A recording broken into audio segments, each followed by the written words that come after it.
Bill Kenower of Author Magazine, and today we're here at the Pacific Northwest Writers Conference in Bellevue, Washington with Bernadette Pajer, author of A Spark of Death. Welcome to Author, Bernadette. Thank you very much.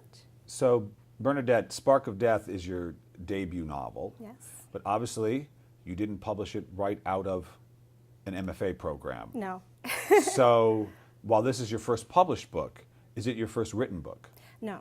I have written a total of about, I think, 11 other manuscripts. So it's residing on a mountain of manuscripts. How old were you when you wrote your first novel-length piece? I was in my 20s. Okay. So talk about the decision to write your first. Well, Was it just a lark, just to sort of see what would happen? No, I was a big reader by then. I loved to read, and I guess I was sort of searching for what I could do, what I could be, call my own. And what were you doing for a living? Were you working at that time? I believe I was working at that time at San Juan County Bank on Orcas Island. Okay. I was newly married.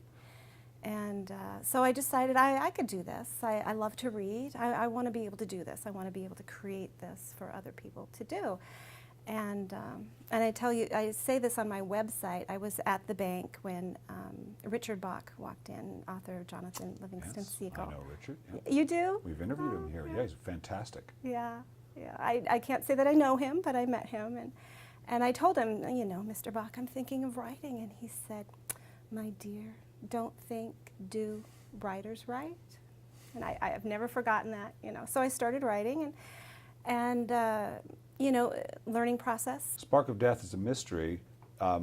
Were those manuscripts mostly mysteries or not? I started off with romance. The first couple were contemporary romances.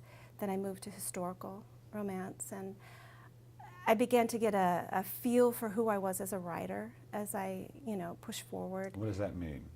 Well, it's that mysterious finding your voice, finding the stories that you want to tell, and I was growing up, and, there's just so much going on. And how did it change? Because, you were a young woman and just married, and have you seen, just as your own human maturation has occurred, how it's affected your work? Oh, definitely. Yeah, from the subject matter, the depth that you're able to put in there,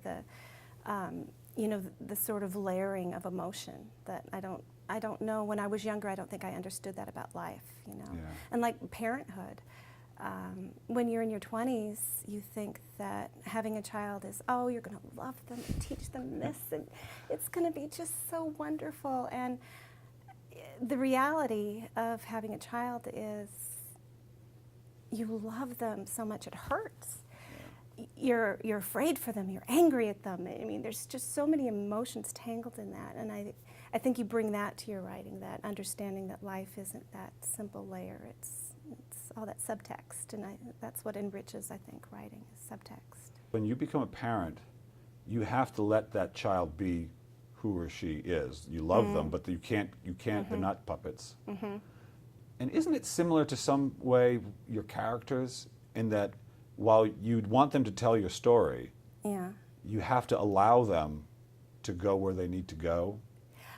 I think if your character becomes that alive, that they're acting out of their personality, just like your child would.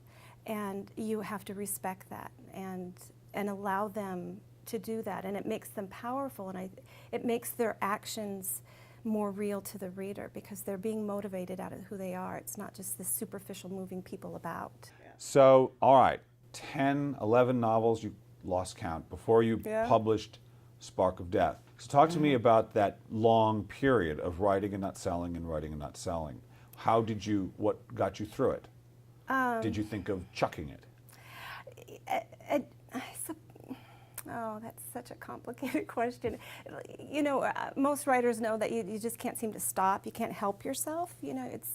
And I've always been a person that I set a goal for myself. I'm going to reach it one way or another. And I'm a hopeless optimist. And I would have times of really being frustrated and having despair. But it would just take one kind rejection letter that would say something encouraging about my writing, and I think, okay, I can do this, you know. And I just kept challenging myself. I kept thinking, if I wrote a book so well crafted, they won't be able to say no, you know. So I just kept saying, you know, that's what I can control. I can't control, you know, the market. I can control the quality of my product. Now, Spark of Death is a series. It's the first in a series. What was it like writing the second one? What was the experience? I mean, obviously the first was a whole odyssey. Yeah. But beyond that, the second one, what an experience. Because for all these years sitting there, you know, with your head going, oh, it's not going to sell, you know, and I'm tired. Why am I forcing myself to do this? To sit there knowing I've got a publisher, I've got an editor. Someone's going to read this. Somebody's going to read this. It gave me such wonderful confidence.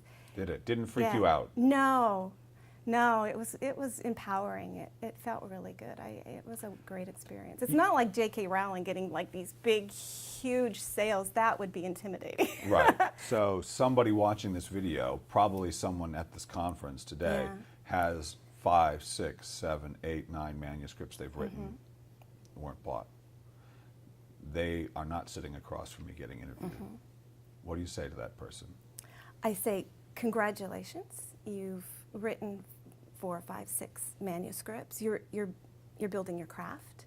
This is part of it. This is not a failure story. This is a success story on its way to happening, because this is what it takes. You continue to write and build and reach and strive and find your writing home, you know, and where you belong as a writer. And so that's what it takes.